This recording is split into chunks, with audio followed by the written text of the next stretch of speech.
Okay so इस video में हम पढ़ने जा रहे हैं कैंसर के बारे में। जैसे हमने अपोप्टोसिस कवर किया है, अपोप्टोसिस में जो BCL2 वाली फैमिली होती है जो कि एंटी अपोप्टोटिक होती है, उसकी दो फैमिली होती है BCL2 वाली की, क्योंकि वो अपोप्टोसिस को क्या करता है, प्रिवेंट करता है। BCL2 जो होता है वो एंटी अपोप्टोटिक होता है। फिर जो BH1, 2, 3 होता है जिसके अंदर बैक वॉक एंड ये जो BH3 वाली हो जाती है, बिन, पूमा, देन बैड, बिड, ये सब क्या हो जाता है, सब प्रो अपोप्टोटिक है जो अपोप्टोसिस को ट्रिगर करते हैं। एंड BCL2 एंटी अपोप्टोटिक होता है। ठीक है, तो इसके बारे में हम अपोप्टोसिस में देख चुके हैं। तो आज हम स्टार्ट करने जा रहे हैं कैंसर के बारे में। कैंसर का मतलब होता है जिसमें हमारी जो सेल है वो अनकंट्रोल्ड वे में डिवाइड होती चली जाती हैं।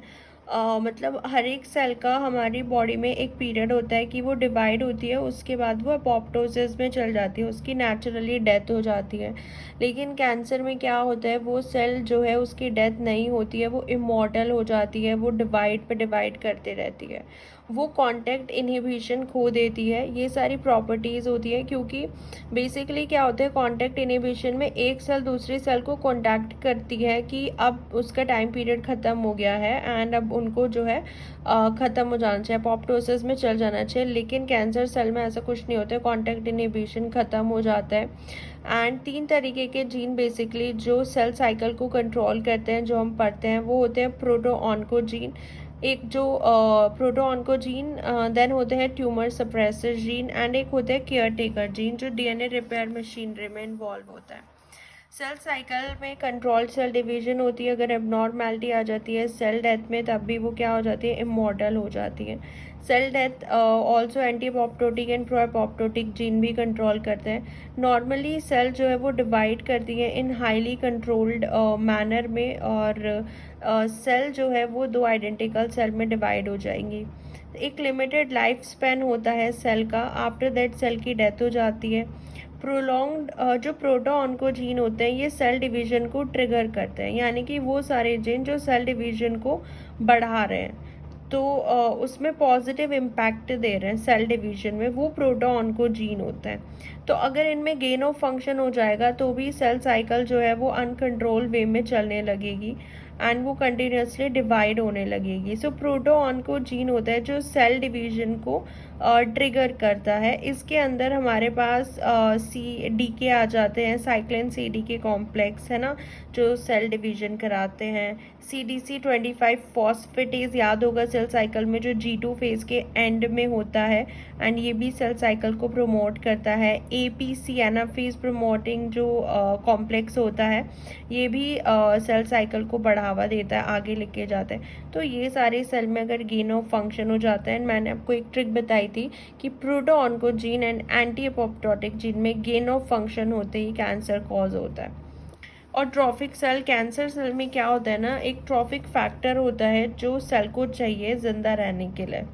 कैंसर सेल में वो ट्रॉफिक फैक्टर बढ़ जाता है लाइफ स्पैन बढ़ने की वजह से, एंड हर एक सेल पे जो डेथ रिसेप्टर होते हैं जो उनको डेथ की तरफ लेके जाते हैं, वो कैंसर सेल में म्यूटेट हो जाते हैं, यानी कि डेथ लिगेंड उनसे बाइंड नहीं कर पाएंगे, तो इसलिए कोई अपोप्टोसिस जो है वो नहीं होता है कैंसर सेल में।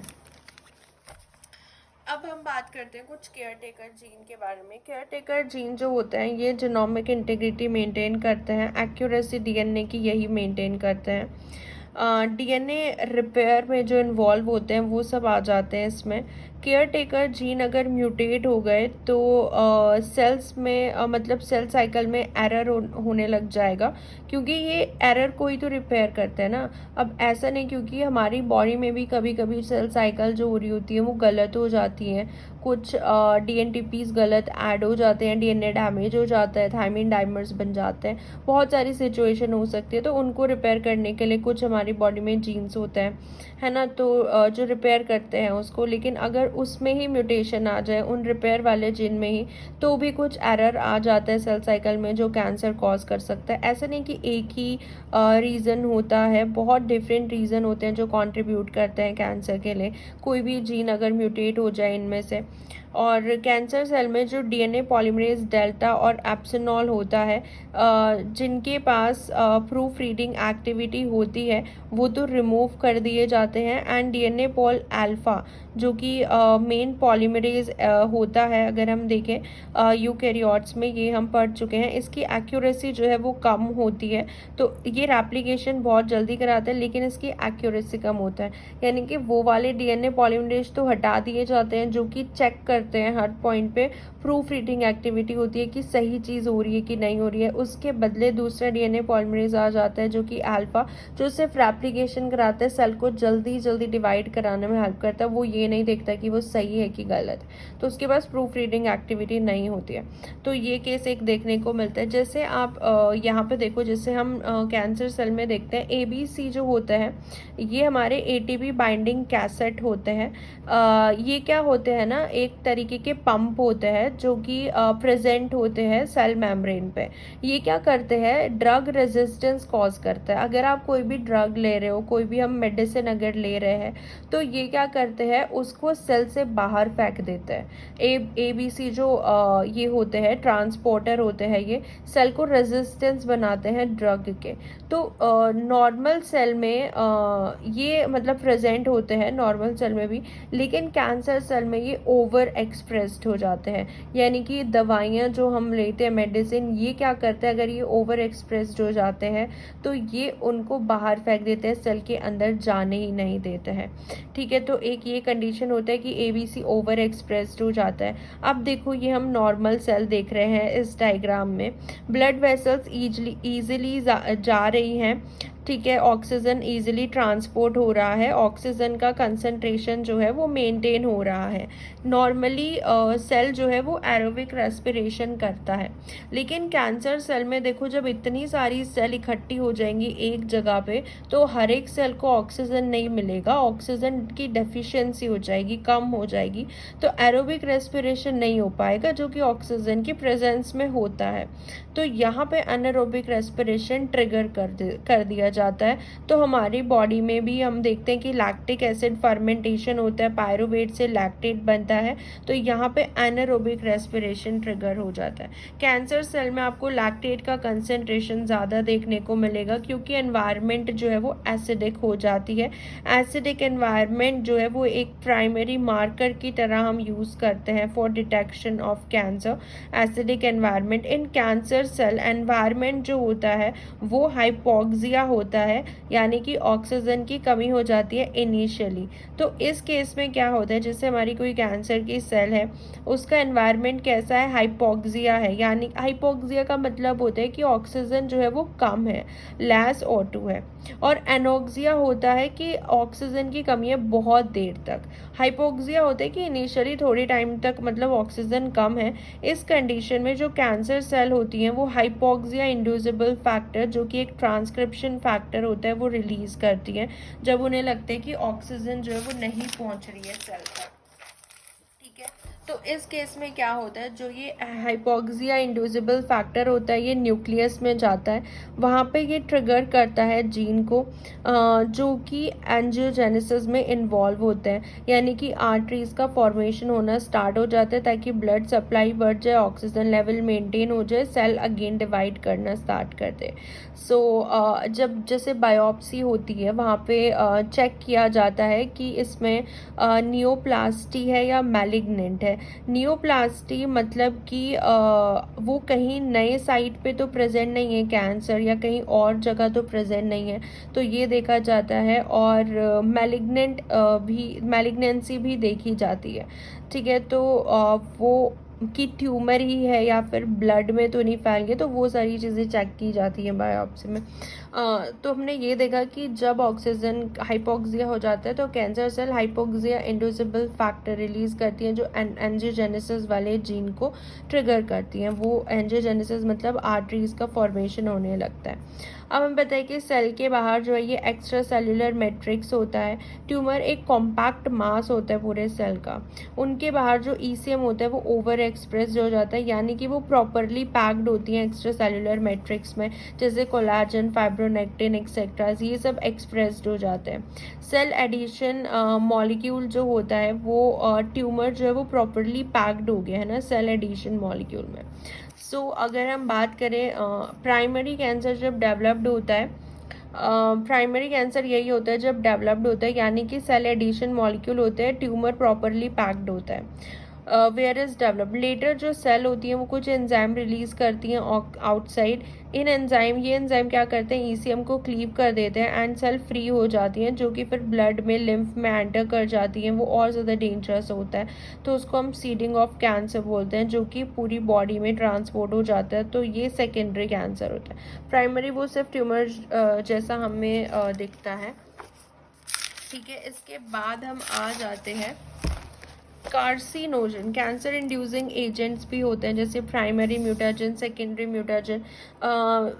कॉज ये म्यूटेशन कॉज कर देते हैं। सेल्फ ट्रिगर्ड कैंसर होता है प्राइमरी म्यूटाजन। ये क्या होता है, सेकेंडरी म्यूटेशन पहले ये मॉडिफाइड होते हैं एंड देन ये कैंसर कॉज करते हैं। जैसे सिस्ट की अगर हम बात करें या हम कैंसर की बात करें, सिस्ट जो होता है ये क्या करता है, सेल्स एग्रीगेट हो जाती है with metal extra hardening and not divide. Cyst मतलब सेल जो है वो एक साथ इकट्ठी हो जाती है, एग्रीगेट हो जाती है विद मेटल। इसमें मेटल प्रेजेंट होता है, एक्स्ट्रा हार्डनिंग हो जाती है एंड वो डिवाइड नहीं होता, कभी वो स्प्रेड नहीं हो सकता। कैंसर जो होता है इसमें कोई मेटल का रोल नहीं होता है एंड ये कंटिन्यूस डिविजन हो सकता है एंड ये स्प्रेड हो सकता है। ये डिफरेंस याद रखना।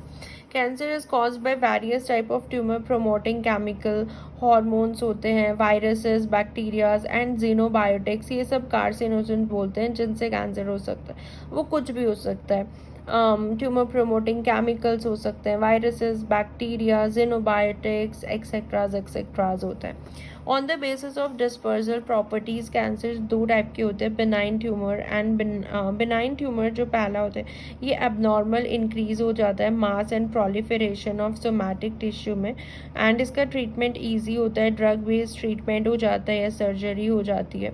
इसके अंदर ईसीएम जीन जो है वो अप रेगुलेटेड होते हैं एंड सेल्स टाइटली हेल्ड होती है एक दूसरे से, कॉम्पैक्ट मास होता है एक तरीके का। Cell adhesion molecule, extra cellular matrix इसमें ज़्यादा होते हैं, एक ही जगह से मतलब इकट्ठा हुआ रहता है। उसके बाद जब हम बात करते हैं मैलिग्नेंट ट्यूमर जो होता है ये लेटर स्टेज होती है, जिसमें कैंसर सेल एक्वायर्ड एबिलिटी वो सराउंडिंग टिश्यू में चली जाती है। इन्वेसिवनेस जो होती है वो मेन प्रॉपर्टी होती है कैंसर की, जिसमें कैंसर सेल मूव करती है अपनी ओरिजिन से to other parts by blood और लिम्फ और फॉर्म सेकेंडरी ट्यूमर बना लेते हैं। इस प्रोसेस को हम मेटास्टेसिस बोलते हैं। ठीक है, जैसे ये हम बात कर रहे हैं यहाँ पे हमारे पास होता है एक्स्ट्रा सेलुलर मैट्रिक्स होता है, देन ये सेल एडिशन मॉलिक्यूल होते हैं एंड एक्स्ट्रा सेलुलर मैट्रिक्स होता है। कैंसर सेल में प्रॉपर पैकेजिंग होता है। ये ट्यूमर लाइक स्ट्रक्चर होता है जिसमें ऐसे प्रॉपर वो स्ट्रक्चर जैसे बना रहता है। ठीक है, at a cell stage all synthesize large amount of protein, serine protease। उसके बाद जो सेकेंडरी स्टेज आती है ना तब जो सेल होती है ये कैंसर सेल ये रिलीज करती है प्रोटीजेस, सीरीन, एस्पार्टेट, मेटालोप्रोटीजेस, जो कि इन ईसीएम को क्लीव कर देते हैं और सेल एडिशन मॉलिक्यूल भी फिर सेल फ्री हो जाती है, सेल का साइज छोटा हो जाता है। कैंसर सेल में G1 और G2 फेज जो होती हैं वो बहुत ही ज़्यादा छोटी होती हैं, तभी तो वो जल्दी जल्दी डिवाइड करता है। जैसे कि हमारी ब्लड वेसल्स हैं, ठीक है, ब्लड वेसल्स में जो ये फाइबर्स होते हैं ना प्रोटीन्स के फाइबर, ये लीक नहीं करते हैं, वो थिक एंड कॉम्पैक्ट होते हैं। जब मेटास्टेसिस होता है तो ये जो ब्लड वेसल्स होती हैं ना ये डायलेट हो जाती हैं, ये प्रोटीन फाइबर के बीच का जो स्पेस होता है ना वो बढ़ जाता है एंड सेल लीक करने लग जाती हैं आर्टरीज में से एंड लिम्फ में से and lymph by tissues spaces. तो सेल हर जगह माइग्रेट करने लग जाती है। ब्लड वेसल्स के जो प्रोटीन फाइबर्स होते हैं उनका स्पेस डायलेट हो जाता है एंड वो ब्लड के अंदर मूव करना स्टार्ट कर देती है। तो इस तरीके से ये मेटास्टेसिस होता है। इंपॉर्टेंट फीचर देखो, ओवरऑल हमने अभी क्या क्या पढ़ लिया। एक लॉस ऑफ एपोप्टोसिस हो जाता है कैंसर सेल में, लिमिटलेस रेप्लिकेटिंग पोटेंशियल होते हैं, रेप्लिकेट करती रहती है, excess growth of blood vessels, insensitive to anti growth factor, self sufficiency होती है in growth signal, growth receptors are over expressed and death receptor mutate हो जाते हैं, no contact dependent inhibition, cancerous cells are least differentiated और undifferentiated भी हो सकती हैं, कोई फेट इनका फिक्स नहीं होता, क्लोनल ऑरिजिन शो करती है। जैसे मान लो ये एक सेल है, ये इसका न्यूक्लियस के अंदर जीनोम में इसका p53 म्यूटेटेड है, तो ये डिवाइड करेगा एंड सारी सेल p53 म्यूटेटेड ही बनाएगा, तो इसी को बोलते हैं क्लोनल ऑरिजिन। यानी कि एक mass of cell and the character of all these mass cells जो है वो ओरिजिन से सेम होता है, is identical to the same origin जहाँ से वो बनी है, तो ये होता है क्लोनल ऑरिजिन। ठीक है, सेल साइकिल जो है वो अरेस्ट नहीं होती है, DNA will not repair and इसमें कोई एपोप्टोसिस भी नहीं होगा। ठीक है, सारी सेल्स में। मेटास्टेसिस एक मल्टी स्टेप प्रोसेस होता है पूरा, जिसमें ये सारी चीज़ें होती हैं। ठीक है, उसके बाद हम देखते हैं कार्सिनोजेंस के बारे में देखते हैं। अब हम कार्सिनोजेंस वो फैक्टर्स होते हैं जो इंड्यूस करते हैं cancer development. Physical agent, chemical agent हो सकते हैं, जैसे फिजिकल एक्सरे यूवी रेज हो गया, बायोलॉजिकल एजेंट हो सकते हैं, वायरस हो सकते हैं। Is a very gradual process. Tumour progressor involve initially low grade of neoplasticity, फिर हाई ग्रेड ऑफ न्यूप्लास्टिसिटी होता है एंड देन इन्वेसिव प्रॉपर्टीज़ के अंदर आ जाती हैं। प्रोटोऑन्कोजीन होता है, normally promote cell division, growth and proliferation. Protooncogene active होकर ऑन्कोजीन बना लेते हैं एंड ऑन्कोलॉजी को ही हम स्टडी ऑफ कैंसर बोलते हैं। एंड गेन ऑफ फंक्शन अगर इसमें हो जाए तो सेल डिवीजन एक्सेसिव होगा, जीन एक्सप्रेशन बढ़ जाएगा, हाइपर एक्टिव प्रोडक्ट ये बनाने लगेगा अगर प्रोटोऑन्कोजीन में गेन ऑफ फंक्शन हो जाए तो। 4 मेन जीन रिलेटेड होते हैं with cancer development: protooncogene, tumour suppressor gene, anti apoptotic gene and pro apoptotic gene. तो हमने याद करा था पीए, protooncogene and anti apoptotic gene में gain of function cancer, tumour suppressor gene and pro apoptotic gene and जो caretaker gene होता है, इनमें अगर लॉस ऑफ फंक्शन हो जाए तो कैंसर होगा। केयर टेकर मतलब वही जो रिपेयर में इन्वॉल्व होते हैं, जैसे p53 हो गया है ना। अब हम बात करते हैं प्रोटोऑन्कोजीन जो होता है ना, इनके अंदर डोमिनेंट म्यूटेशन हमें देखने को मिलती है। प्रोटोऑन्कोजीन मतलब जिनमें गेन ऑफ फंक्शन हो जाता है, जैसे ये वाइल्ड है, अगर इसके अंदर म्यूटेशन होगी, यानी कि अगर सिंगल भी म्यूटेटेड हो गया ना तब भी ये कैंसर कॉज करेगा, अगर दोनों म्यूटेटेड हो गए तब भी कैंसर। तो इनके अंदर डोमिनेंट म्यूटेशन होती है, यानी कि एक अगर म्यूटेट हो गया तब भी कैंसर कोज हो जाता है। ठीक है, वाइल्ड टाइप में अगर हम देखें दोनों अगर म्यूटेट हो गए तब भी कैंसर कोज करेगा। ट्यूमर सप्रेसर जीन जो होते हैं इनमें रिसेसिव म्यूटेशन होते हैं, यानी कि अगर एक म्यूटेट हो गया तो नॉर्मल होगा, लेकिन अगर दोनों ही म्यूटेट हो गए, लॉस ऑफ फंक्शन म्यूटेशन हो गई है, तो कैंसर कॉज करेगा। ये होता है रिसेसिव म्यूटेशन शो करते हैं tumour suppressor gene. Normally cell survival और प्रोलिफरेशन प्रमोट करते हैं। Different process involve in promoting hyperactivation of protooncogene. अब ये प्रोटोऑन्कोजीन में बहुत सारे प्रोसेसेस इन्वॉल्व होते हैं जो उसको एक्टिवेट करते हैं, which is responsible for alteration in their activity like. ठीक है, पहला हम देखते हैं म्यूटेशन और डिलीशन। सबसे पहले इन द कॉडिंग फ्रेगमेंट, अगर इनके कॉडिंग फ्रेगमेंट में म्यूटेशन हो गया, डिलीशन हो गया, हम प्रोटोऑन्कोजीन की बात कर रहे हैं, तो हाइपर एक्टिव प्रोटीन बनाने लग जाएंगे। फॉर्मेशन जैसे पॉइंट म्यूटेशन हो जाता है इन रैस प्रोटीन जो होता है तो वो परमानेंट एक्टिव हो जाता है। सो म्यूटेशन और डिलीशन होना। देन क्रोमोसोम ट्रांसलोकेशन अगर होता है, इससे भी कॉन्स्टिट्यूटिव एक्टिवेशन हो सकता है, जैसे इसमें हम एग्जाम्पल देख सकते हैं क्रोमोसोमल ट्रांसलोकेशन जैसे ऑफ प्रोटोऑन्कोजीन, जैसे कि क्रोमोसोम 8 एंड क्रोमोसोम 14 पे हम देखते हैं ट्रांसलोकेशन। क्रोमोसोम 8 पे सीमेक जीन होता है जिसको हम बोलते हैं जो रेगुलेट करता है सेल साइकिल को। 14 पे ये एक इम्यूनोग्लोबिन का हैवी चेन जीन होता है जिसके ऊपर एनहांसर जीन होता है, इसी का इम्यूनोग्लोबिन हैवी चेन जीन का एनहांसर जीन होता है। 8 एंड 14 की हम बात कर रहे हैं। इसमें क्या होता है ना, जो क्रोमोसोम 8 का ये सिमिक जीन होता है, ये इस एनहांसर जीन के यहाँ पे आ जाता है 14 के नीचे, जहाँ पे इम्यूनोग्लोबिन का हैवी चेन जीन था। तो जैसे ही इसके एनहांसर के नीचे आया, ये इसका फॉर्मेशन एनहांस कर देगा सीमिक का, यानी कि और ज़्यादा सेल साइकिल, तो ये कॉन्स्टिट्यूटिव एक्सप्रेशन हो जाएगा। सो ट्रांसलोकेशन में भी ये इन्वॉल्व हो सकते हैं, जो प्रोटा ऑन्कोजीन को एक्टिव कर सकते हैं ऑन्कोजीन में। So enhancer gene increase the formation of, अब सीमिक जीन पे वो इन्वॉल्व होगा। सो इससे बी सेल लिम्फोमा हो जाता है, बर्किट लिम्फोमा, ठीक है, इसको हम बोलते हैं। सो बर्किट लिम्फोमा में 8 एंड 14 इन्वॉल्व है। क्रॉनिक माइलॉइड ल्यूकीमिया में 9 एंड 22 है। इसमें क्या होता है, जो 9 पे ABL जीन होता है, ये साइटोसोलिक प्रोटीन काइनेज होता है एंड एक्टिवेट करता है JAK STAT pathway and promote cell division.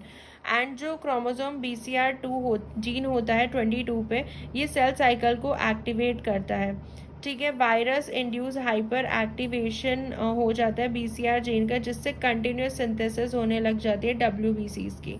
तो ये पूरा हाइब्रिड फॉर्म हो जाता है, ABR इधर आ जाएगा, ABL और BCR का ये हाइब्रिड फॉर्म हो जाता है। सो ये वायरस इंड्यूस BCR जीन अगर हाइपर एक्टिवेशन हो जाए, एंड ये एक्टिवेट करता है जैक स्ट्रेट पाथवे को, ABL gene, and cell division promote करेगा। अब BCR जीन का हाइपर एक्टिवेशन हो जाता है, तो WBC की कंटिन्यूस सिंथेसिस हो जाती है एंड ल्यूकीमिया, तो इसलिए क्रॉनिक माइलॉइड ल्यूकीमिया बोलते हैं। एंड इस क्रोमोसोम को, जो ये हाइब्रिड क्रोमोसोम बनता है ना, इसको हम फिलेडेल्फिया क्रोमोसोम बोलते हैं। सो क्रॉनिक माइलॉइड ल्यूकीमिया याद रखना। उसके बाद अगर जीन में एम्पलीफिकेशन हो जाए, अगर एक कॉपी जीन की एम्पलीफाइड हो जाए, तो उससे भी मल्टी प्रोडक्ट फॉर्मेशन हो सकता है, कैंसर कोज हो सकता है। अगर सीमिक जीन नॉर्मली एम्पलीफाइड हो जाए in various type of cancer, है ना। और अगर ERB जीन अगर एम्पलीफाइड हो जाता है, ब्रेस्ट एंड ओवेरियन कैंसर हो सकता है, ERB जीन अगर एम्पलीफाइड हो जाए। सो एम्पलीफिकेशन ऑफ जीन से भी ये प्रोटा ऑन्कोजीन जो होता है वो कैंसर कॉज कर सकते हैं। सो ये अगर AKT जीन एम्पलीफाई हो जाए, तो वो पैनक्रिएटिक कैंसर कॉज कर सकते हैं। तो ये टाइप्स ऑफ प्रोटा ऑन्कोजीन दिए हुए हैं, जैसे सिस दे दिया, जो platelet derived growth factor encode करता है, SRC टायरोसिन काइनेज एनकोड करता है, ABLB tyrosine kinase, and RAS होता है, ये एक GTPase स्विच होता है, ऑन एंड ऑफ प्रोटीन, जो सेल सिग्नलिंग में इन्वॉल्व होता है। सिस, ये जो जुन मेक एंड फॉस होते हैं, ये ट्रांसक्रिप्शन फैक्टर होते हैं। ERBA, ये थायरोक्सिन हार्मोन रिसेप्टर की तरह काम करता है, ERBA। ERB, ये EGF epidermal growth factor receptor को एनकोड करता है, ERBA, ERB। एंड HER2, ये EGF लाइक रिसेप्टर को एनकोड करता है। सो ये सारी चीज़ें, ये sis, SRC, ABL, RAS, fos, myc, jun, ये सारे फ्रूडा ऑन्कोजीन होते हैं। अब हम बात करते हैं ट्यूमर सप्रेसर जीन। अगर इनमें लॉस ऑफ फंक्शन हो जाए, म्यूटेशन, तो ये कैंसर कॉज करते हैं। रेटिनोब्लास्टोमा, जो RB जीन होता है, जिसकी पोजीशन होती है Q आर्म पे होता है, एंड 14.2 पोजीशन होती है 13th क्रोमोसोम के Q आर्म पे होता है। इंपॉर्टेंट सेल साइकिल रेगुलेटर होते हैं retinoblastoma gene, important cell cycle regulator, and inhibit करता है the activity of transcription factor E2F की, which is essential for G1 to S phase transition के लिए, जो ज़रूरी होता है। उसके बाद हम देखते हैं, ये हम ट्यूमर सप्रेसर जीन देख रहे हैं, P53 एंड P21 जो होते हैं, ये 17 क्रोमोसोम पे P आर्म पे होते हैं, शॉर्ट आर्म 13.1 इनका लोकेशन होता है। ये क्या करते हैं, दे maintain the integrity and mutated in all type of cancer. ये इंटीग्रिटी मेंटेन करते हैं, एंड ये जो है सारे कैंसर में क्या हो जाते हैं, म्यूटेट हो जाते हैं, and mutated in all type of cancer. P53 and P21 ये सारे आंसर में म्यूटेट हो जाते हैं। ATM ATR जीन, ये भी सेंसर प्रोटीन होते हैं, सेंस करते हैं जो DNA स्ट्रैंड में ब्रेक हो जाता है, इनका भी म्यूटेशन हो जाए तो cancer. Papilloma virus 2 protein encode करता है, E6 एंड E7। E6 जो है ये P53 को इनहिबिट कर देगा, एंड E7 जो है ये सर्वाइकल कैंसर करा देगा, ये इनहिबिट कर देता है cause cervical cancer. E7 inhibit कर देता है RB को। सो अगर P53 इनहिबिट हो गया, देखो P53 का काम क्या होता है ना, ये तब तक एक्टिवेट नहीं होता जब तक सेल डैमेज में कुछ डैमेज रिकॉग्नाइज नहीं होता। सो P53 नॉर्मली डिग्रेडेड रहता है, लेकिन जैसे ही डैमेज शो होता है तो ये एक्टिव हो जाता है एंड ये क्या कर देता है, सेल साइकिल को रोक देता है। P53 का काम तो यही होता है। सो E6 क्या करता है, ये एक तो P53 को इनिबिट कर देगा। P53 अगर इनिबिट हो गया यानी कि P53 अब सेल साइकिल को नहीं रोक सकता, सेल साइकिल कंटिन्यूस रहेगी। एंड जो RB है ये भी E2F को नहीं रोक सकता, इसको इनिबिट कर देता है, सेल साइकिल अनकंट्रोल्ड हो जाती है। एडिनो वायरस और हर्पीज वायरस जो होते हैं ये भी P53 को इनएक्टिव कर देते हैं and cause cancer. APC gene जो होता है, activate WNT signalling pathway and promote development of colon cancer. APC gene एक P10 जीन होता है, ये ब्रेन ट्यूमर में म्यूटेट हो जाता है। P10 gene skin cancer and lung cancer में ये एक PIP3 फॉस्फेटेज एनकोड करता है। P10 जीन क्या करता है, ये PIP3 फॉस्फेटेज जीन एनकोड करता है। ये जो PIP3 फॉस्फेटेज एंजाइम होता है ना, ये PIP3 काइनेज सिग्नलिंग को इनिबिट करता है।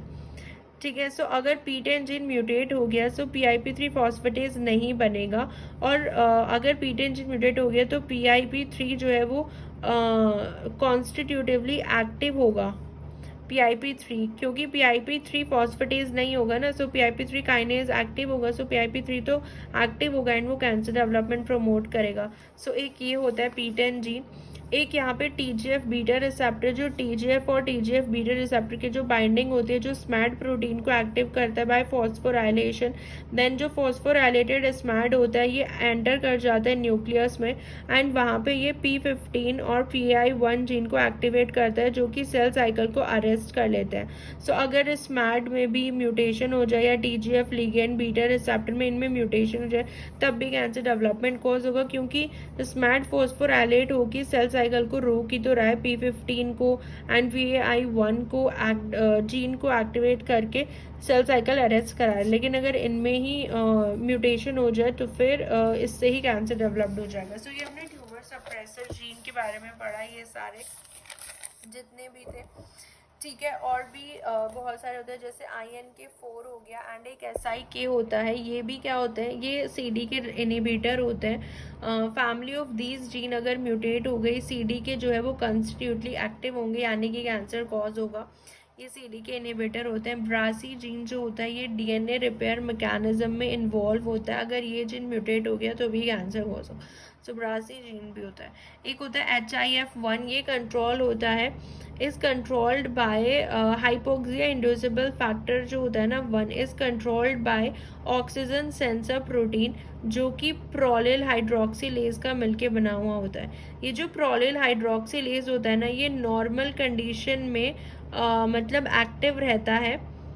हाँ, प्रोलिल हाइड्रोक्सिलेज जो होता है ये एक्टिव रहता है नॉर्मल कंडीशन में एंड इनिबिट करके रखता है जो ये हाइपोक्सिया इंड्यूसिबल फैक्टर है। लेकिन जब हाइपोक्सिक कंडीशन हो जाती है, प्रोलिल हाइड्रोक्सिलेज यूबिक्विटिनाइज हो जाता है जब ऑक्सीजन कम हो जाती है एंड डिग्रेड हो जाता है, सो हाइपोक्सिया इंड्यूसिबल फैक्टर एक्टिव हो जाता है एंड वो एंजियोजेनेसिस कॉज करता है कैंसर सेल में। मॉलिक्यूलर चेंजेस भी आ जाते हैं ट्यूमर सेल में ड्यूरिंग मेटास्टेसिस। पहले ये एंजियोजेनेसिस देख लेते हैं। जैसे नॉर्मल ब्लड वेसल्स हैं, इनसफिशिएंट ऑक्सीजन सप्लाई आ रहा है, ट्यूमर ऑक्सीजन लेवल कम हुआ, हाइपोक्सिया हुआ, पायरुवेट LDH यूज़ करके लैक्टेट कन्वर्ट करेगा, एसिडिक एनवायरनमेंट होगा जिससे हमारा HIF1 इंड्यूसिबल फैक्टर एक्टिवेट होगा, ये एक्टिवेट करेगा EGF platelet derived growth factor and बहुत सारे एंजियोजेनेटिक फैक्टर जो एंजियोजेनेसिस बढ़ा देंगे। More nutrient and oxygen supply होगी। HIGF1 is the major targeting site होती है ड्रग की, कि ये जो हाइपोक्सिया इंड्यूसिबल फैक्टर है कि ये इसको टारगेट करे। मॉलिक्यूलर चेंजेस अगर होते हैं ट्यूमर सेल में ड्यूरिंग, अगर हम मेटास्टेसिस देखें तो मॉलिक्यूलर चेंजेस क्या क्या होते हैं। ओवर एक्सप्रेशन हो जाएगा रो ए एंड रो सी का, ठीक है, ओवर एक्सप्रेशन हो जाएगा।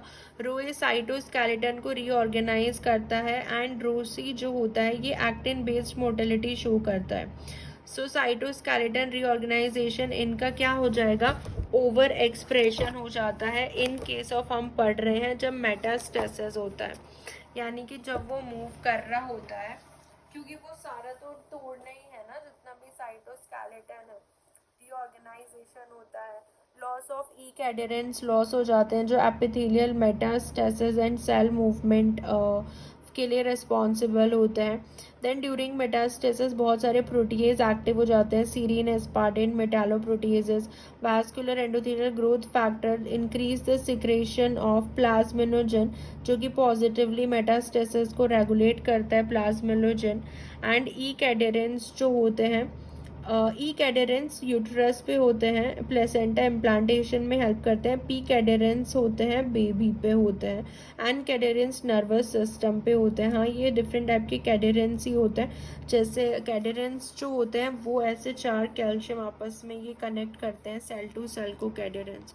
सो calcium dependent homophil interaction show करते हैं, play important role in cell to cell adhesion, but ये सब ब्रेक हो जाते हैं इंटरैक्शंस क्योंकि जब मेटास्टेसिस होता है लॉस हो जाता है इनका ई कैडेरेंस का, क्योंकि सेल अब फ्री हो जाती है ना मेटास्टेसिस में और वो मोबिलिटी शो करती है, मूव करने लगती है। अब कार्सिनोजन की अगर हम बात करें, ये कैंसर इंड्यूस करता है development bye damaging the DNA. Chemical carcinogen होते हैं डायरेक्ट एंड इनडायरेक्ट। डायरेक्ट मतलब प्राइमरी कार्सिनोजन जो डीएनए से बाइंड करते हैं directly and induce cancer development. Electrophilic होते हैं नेचर में एंड मॉडिफाई द जो डीएनए का नाइट्रोजनस बेस है उसको मॉडिफाई कर देते हैं। जैसे ईएमएस हो गया हमारे पास, vinyl chloride ethyl methane sulphonate हो गया EMS, and DMS di methane sulphonate and nitrogen mustard हो गई, ये मेन कार्सिनोजन लिए जाते हैं। बेसिकली म्यूटेशंस कॉज कर रहे हैं डीएनए का जो नाइट्रोजनस बेस होते हैं उसको मॉडिफाई कर देते हैं ये।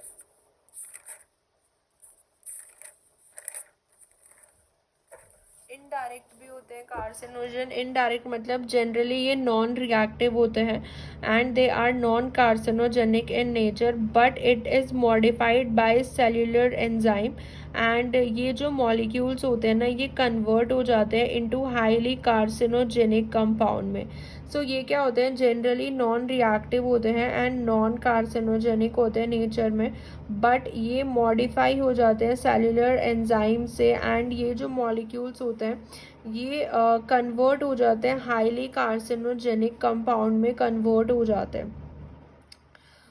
नॉन रिएक्टिव होते हैं, नॉन कार्सिनोजेनिक होते हैं, लेकिन ये कुछ एंजाइम इनको मॉडिफाई कर देते हैं एंड ये कार्सिनोजेनिक बन जाते हैं। जैसे एफ्लाटॉक्सिन डी, ये एक फंजाई होता है एस्परजिलस फ्लेवस, ये इसको सिंथेसाइज करता है। ड्यूरिंग डिटॉक्सिफिकेशन इन हेपेटोसाइट एफ्लाटॉक्सिन जो है वो कन्वर्ट हो जाता है डी ऑक्सीग्वानोसाइन, इस नेम से मतलब एक कंपाउंड में कन्वर्ट हो जाते हैं मॉलिक्यूल में जो कैंसर कॉज करता है by inserting in C site and modified the guanosine bases को मॉडिफाई कर देता है एफ्लाटॉक्सिन डी। नॉर्मली ये नहीं कॉज करता लेकिन जब ये कन्वर्ट होता है हेपेटोसाइट्स में, सो दिस कंपाउंड ये कंपाउंड क्या करता है, mutate P53 tumour suppressor gene and G2T transformation करा देता है। So patient is more prone to cancer. It is a type of transversion mutation होती है एफ्लाटॉक्सिन, वैसे भी ट्रांसवर्जन म्यूटेशन ही कराता है एफ्लाटॉक्सिन। फिर हमारे पास होता है रेड मीट एंड चीज़, जैसे हम पनीर वगैरह खाते हैं, इसमें भी large number of heterocyclic amines होते हैं जो कि बहुत सारे रिएक्टिव कंपाउंड फॉर्म कर देते हैं which form various reactive compound and show mutagenicity. These compounds are activated in hepatocyte by using cytochrome P450 enzymes. ये कंपाउंड सारे हिपैटोसाइट्स में ही एक्टिव होते हैं।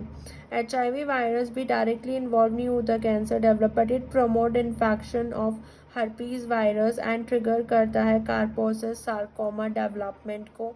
हर्पीज वायरस के इन्फेक्शन को भी ये प्रमोट करता है HIV वायरस। हीलियोबैक्टर पाइलोरी ये भी कॉज करता है स्टमक अल्सर एंड जो राउस सार्कोमा वायरस होता है having 1000 gene, Rous sarcoma virus वे ये भी सेल साइकिल को ही प्रमोट करते हैं एंड HIV वायरस प्रमोट करता है opportunistic infection. HIV immune system को हैक कर लेता है, तो फिर कोई भी वायरस इन्फेक्ट कर सकता है जब इम्यूनोलॉजिकली वो वीक होता है। कैंसर थेरेपी भी डिफरेंट टाइप के ट्रीटमेंट होते हैं। देखो, एक तो रेडिएशन बेस्ड थेरेपी होती है। Radiations are use to destroy cancer cells, but इसमें नॉर्मल सेल्स भी डिस्ट्रॉय हो जाती हैं। सर्जरी होती है, ट्यूमर के लिए ही होती है surgery basically, but can not be use for metastatic tumour के लिए। मेटास्टैटिक अगर वो पूरे में फैल चुके हैं तो फिर ये कंसिडर नहीं होता है। कीमोथेरेपी मोस्ट कॉमन होता है। ड्रग यूज़ होते हैं कीमोथेरेपी में।